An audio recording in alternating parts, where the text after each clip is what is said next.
ફરીથી એકવાર સર્વે પત્રકાર મિત્રોનું સ્વાગત કરીએ છીએ।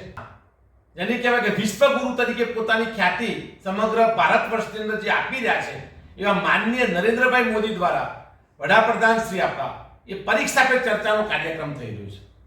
પરીક્ષા પે ચર્ચા શા માટે થઈ રહી છે?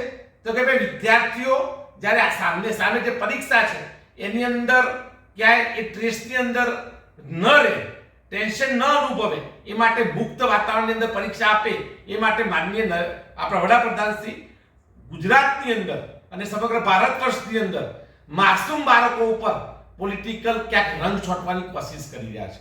મારે આજે એટલા માટે સામે આવવું પડ્યું છે કે આજે ગુજરાત સમાચારની અંદર એક લેખ પ્રસિદ્ધ થયો છે અને જેની અંદર જે વકડા પ્રસિદ્ધ થયા છે કે ભાઈ આપણા ગુજરાતની અંદર ખાસ કરીને ભારતની જો વાત કરું તો ગયા 5 વર્ષની અંદર 66 લાખ વિદ્યાર્થીઓએ ચાલુ અભ્યાસ છોડી લીધો છે અને એમાં કન્યા કેળવણીની જ્યારે વાત થઈ રહી છે એમાં 30 લાખ કિશોરીઓ એટલે કે દીકરીઓએ જ્યારે ચાલુ અભ્યાસ છોડ્યો છે અને એમાં વિશેષતઃ આપણા વડાપ્રધાનશ્રીનું માતૃ રાજ્ય એટલે કે ગુજરાત રાજ્યની અંદર લગભગ જો ગયા શૈક્ષણિક વર્ષની વાત કરું તો 8.5 લાખ વિદ્યાર્થીઓએ ચાલુ અભ્યાસ દરમિયાન પોતાનો અભ્યાસ છોડ્યો છે।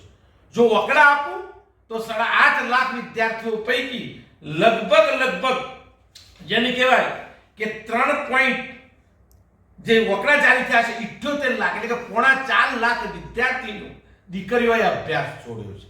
તમે પરીક્ષા પે ચર્ચા કરો છો, પરીક્ષા પે ચર્ચા કરીને વિદ્યાર્થીઓનું ટેન્શન મુક્ત કરવાની વાત કરો છો, પણ જ્યારે લાખોની સંખ્યામાં દીકરીઓ અને કિશોરો એટલે કે દીકરાઓ અભ્યાસ છોડે છે ત્યારે ન માત્ર વડાપ્રધાનશ્રીએ ગુજરાતના અને ભારતના તમામ નાગરિકોએ જાગવાની જરૂર છે।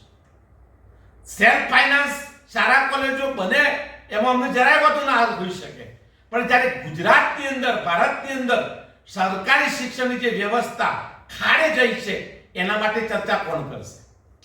એક વર્ષની અંદર લાખોની સંખ્યામાં બાળકો ઘરે બેસે છે, એના મૂળભૂત કારણો શું હોઈ શકે?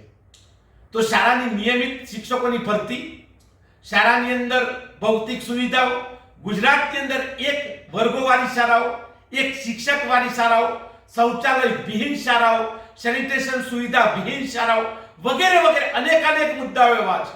એના ઉપર પ્રધાનમંત્રીશ્રીને, માનનીય મુખ્યમંત્રીશ્રીને, ગુજરાતના પનોતા શિક્ષણ મંત્રીશ્રીને કોઈ જ પ્રશ્ન ઉપસ્થિત થતો નથી। આનંદની વાત એ છે કે જ્યારે ગુજરાતના શિક્ષણ મંત્રી તરીકે એક મહિલા પોતાનું પદ સંભાળી રહ્યા છે ત્યારે આ 4.5 લાખ દીકરીઓએ અભ્યાસ છોડ્યો છે એ કોણ જવાબદારી લેશે?